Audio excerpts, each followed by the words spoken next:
ये मंगल पांडे का उदाहरण दे रहे हैं कि सबसे पहले जो है उसी ने क्रांति कर दी थी, ये बता रहे हैं। बोल रहे हैं कि सारे ब्राह्मण क्रांतिकारी थे, मूल निवासी लोग तो क्रांति की भावना नहीं होती उनमें। ये इनका ये प्रश्न है जी। अभी मैं आपको एक जानकारी देता हूँ।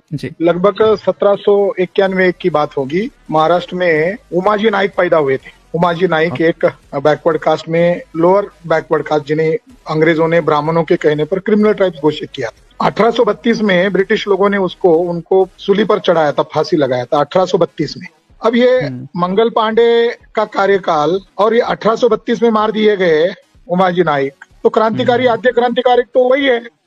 और मंगल पांडे जिन बात के लिए लड़ाई लड़े, सुअर का या गाय के चर्बी का, तो बंगाल में वो गाय की चर्बी या सुअर की चर्बी लगाने का काम एक ब्राह्मण कर रहा था। तो मंगल पांडे को अगर विरोध करना था तो वो जो गाय की चर्बी या सुअर की चर्बी जो कारतूस को लगाई जा रही थी, वो जो कंपनी थी वो ब्राह्मण की थी, तो उनको भी उसको कन्विंस करना चाहिए था। 1857 का युद्ध ये देश के आजादी के लिए नहीं था, बल्कि बाजीराव का जो दत्तक पुत्र था नाना साहेब पेशवा, वो पेंशन लेना चाहता था।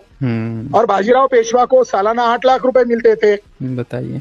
बल्कि मेरा आरोप है कि ब्राह्मणों में एक भी महापुरुष पैदा नहीं हुआ जो देश के लिए लड़ा हो और निस्वार्थ भाव से काम किया हो, बल्कि महापुरुष बहुजन लोगों में पैदा हुए हैं जिन्हें ज्यादा दबाया। छुआछूत के लिए किसी ब्राह्मण ने काम किया बताओ? आदिवासियों का सेग्रीगेशन खत्म हो इसके लिए काम किया बताओ? तो ये सब झूठी बातें हैं, और ब्राह्मण वर्चस्व कायम करने के लिए ये तर्क वितर्क देते रहते हैं, वो सच्चाई नहीं है। और एक और बात है ना कि 31 मई 1857 को क्रांति तय हुई थी, जो भड़क गई 10 मई 1857 को, और मंगल पांडे तो मार्च 1857 में ही बंदूक फोड़ फाड़ के क्रांति, अंग्रेजों को अलर्ट कर दिया, पूरा क्रांति का सिनेरियो ही बिगाड़ दिया था। तो क्रांतिकारी थोड़े था, वो तो क्रांति को बिगाड़ने वाला वो व्यक्ति था, पूरे क्रांति को ही डुबेने वाला व्यक्ति था।